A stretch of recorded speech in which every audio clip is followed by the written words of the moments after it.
ఈ బిర్యానీ గంటలు గంటలు మ్యాగ్నేట్ కూడా చేయవసరం లేదు, ఈజీగా క్విక్గా బిర్యానీ ఎలా ఉంది చేసుకోవచ్చు. నాన్న? చాలా బాగుందన్నా. ఎలా చేసావో మన వ్యూవర్స్ కూడా ఒకసారి చెప్పొచ్చు కదా. ఓకే.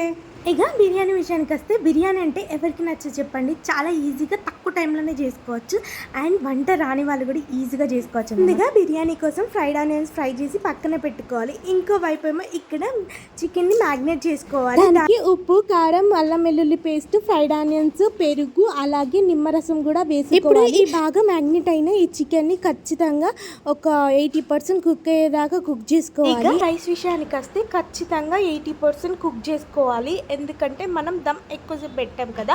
అండ్ ఇందులోకి మసాలా దినుసులు అన్నీ వేసుకోవాలి.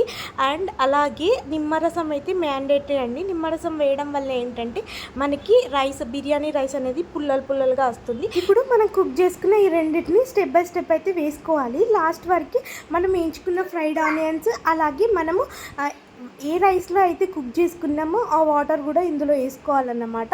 అండ్ అలాగే నెయ్యి ఈజ్ ద మోస్ట్ ఇంపార్టెంట్ అన్నమాట. బిర్యానీలో నెయ్యి వేస్తేనే ఆ బిర్యానీ ఫ్లేవర్ చాలా బాగుంటుంది. ఫైనల్లీ మన ఎమ్మియెస్ట్ బిర్యానీ రెడీ అయిపోయిందన్నమాట.